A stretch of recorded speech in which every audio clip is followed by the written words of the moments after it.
లవణ్య గారు, ఇప్పుడు మ్యాచెస్ గురించి వెతుక్కుంటున్నప్పుడు మనం కొన్ని రిక్వైర్మెంట్స్ పెట్టుకొని మ్యాచెస్ చూసుకోవటం మంచిదా, లేకపోతే మ్యాచెస్ వచ్చిన తర్వాత దాన్ని బట్టి ఆలోచించుకోవటం మంచిదా? బేసిక్ రిక్వైర్మెంట్స్ అయితే ఉంటాయి కదా రూప. ఇప్పుడు మన సంబంధం చూసేటప్పుడు పాప చదువుని బట్టి, మన స్తోమతని బట్టి, మన వయసుని బట్టి కొన్ని సర్టెన్ రిక్వైర్మెంట్స్ అయితే పెట్టుకోవాలి. కానీ ఒక చెక్ లిస్ట్ లాగా ఒక ఇన్ని పాయింట్స్ అని పెట్టుకుని దానికి 1 2 3 4 అని పెట్టుకోవటం మాత్రం కరెక్ట్ కాదు.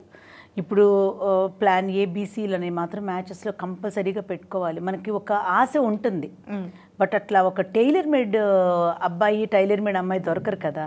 సో కొన్ని adjustments we need to make it.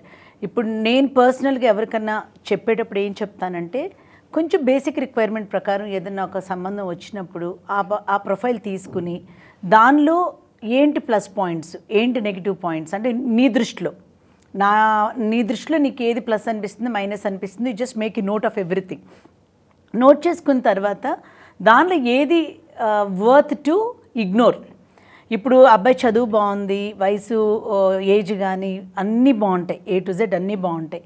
కానీ నీ మనసులో ఒక 5 6 అబ్బాయిని చేసుకోవాలని ఉందనుకో, ఆ అబ్బాయి 5 6 అమ్మాయిని చేసుకోవాలని ఉందనుకో, ఆ అమ్మాయి 5 5 ఉందనుకో, నో చెప్పేస్తారు కొందరు.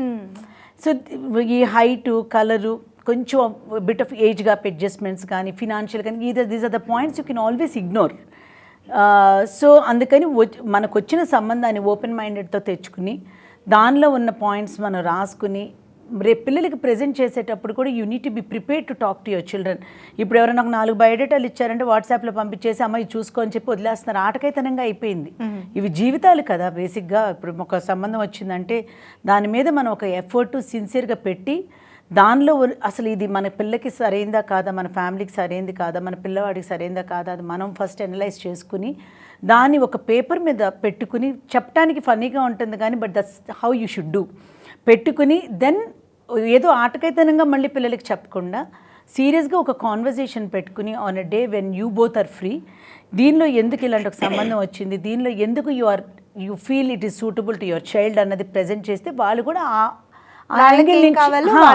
వాళ్ళు అలా యాంగిల్ నుంచి ఆలోచిస్తారు. ఓకే, అమ్మ ఇది చెప్పింది మనం ఏం చెప్పాము అదే కదా అవతల వాళ్ళకి తెలుస్తుంది. So that's how you need to work on the details. కానీ ఏదో బయోడేటా వచ్చిందని చెప్పి పైన చూసి ఈ అబ్బాయి ఫోటో బాగాలేదు, ఈ అబ్బాయి హైట్ బాగాలేదు, లేకపోతే ఈ అమ్మాయి ఇదిలా ఉంది, ఈ అమ్మాయి స్కూల్ వచ్చేసి అబ్బీ స్కూల్స్లో చదువుకోలేదు, వీళ్ళు ఉండే ఇల్లు ఇక్కడ ఉంది, ఈ సిల్లీ పాయింట్స్ మీద మంచి మంచి సంబంధాలు వదిలేసుకుంటారు. ఓకే. సో పైన కనిపించే చూసుకుని ముందుకెళ్ళి తర్వాత లేని హెడేక్స్కి వెళ్ళే కన్నా డీటెయిల్గా ఒక బయోడేటాను చూసుకుని దానిలో మంచి చెడు బట్టి మనం ముందుకెళ్ళటం అనేది ఎప్పుడు కరెక్ట్. అంతేగాని మనకి 100 రిక్వైర్మెంట్లు ఉన్నట్టు అవతలాలకు కూడా ఉంటాయి కదా. అవును, వాటిల్లో కొన్ని కలిసినా కూడా 1 2 వాటి కోసం వదులుకోవటం అనేది 1 2 కూడా నెగ్లిజిబుల్ అయితే. ఇప్పుడు నేనేమంటాను, అమ్మాయి ఒక 2 lakhs శాలరీ డ్రా చేస్తాను అనుకోరు, ఆ అబ్బాయికి 30,000 అయితే వెళ్ళమని నేను అనట్లేదు. బట్ అట్లీస్ట్ ఆ అబ్బాయికి ఆ కంపాటబుల్ శాలరీ ఉండి, కంపాటబుల్ ఎడ్యుకేషన్ ఉండి, కొంచెం ఫినాన్షియల్గా ఎసెట్స్ ఏదైనా తక్కువ ఉన్నా కూడా you can always count. Because end of the day ఇప్పుడు మన దగ్గర ఉన్న అసెట్స్, అక్కడ ఉన్న అసెట్స్, మన పిల్లల పెళ్ళిళ్ళు, ఆ కంఫర్ట్, తర్వాత వాళ్ళ పిల్లల పెళ్ళిళ్ళ టైం వరకు వాటికి జోలికి వెళ్ళాం. ఆ లిక్విడిటీ ఏదైతే ఉంటుందో మంత్లీ, ఆ ఫినాన్షియల్ బ్యాలెన్స్ ఉన్నంత వరకు మ్యాచెస్లో ప్రాబ్లం రాదు. అలాగే పేరెంటల్గా కూడా ఇద్దరు పేరెంట్స్ ఎడ్యుకేటెడ్ అయితే కొంచెం ఈజీగా కమ్యూనికేట్ అవుతారు. లేదా ఇద్దరు కొంచెం ఎడ్యుకేషన్ లెవెల్ కొంచెం కింద ఉన్న వాళ్ళైతే వాళ్ళ వేవ్ లెంగ్స్ కూడా కలుస్తూ ఉంటాయి. సో ఇట్లా చిన్న పాయింట్స్గా కనిపించే రేపు మేజర్ ఇష్యూస్ అవుతాయి. సో ప్రతి ప్రొఫైల్ మనకు వచ్చేదాన్ని మనం స్టడీ చేసి ఆ తర్వాత పిల్లలకి చెప్పుకునే విధంగా చెప్తే వాళ్ళకి చెప్పేటప్పుడు కూడా మనకి కూడా ఇంకొంచెం అవగాహన పెరుగుతుంది. రైట్. సో దానివల్ల మనం రిక్వైర్మెంట్స్ పెట్టుకునే కన్నా వచ్చిన ప్రొఫైల్ని బట్టి చూసుకోవటం అనేది always a safe way to deal. Correct. Right.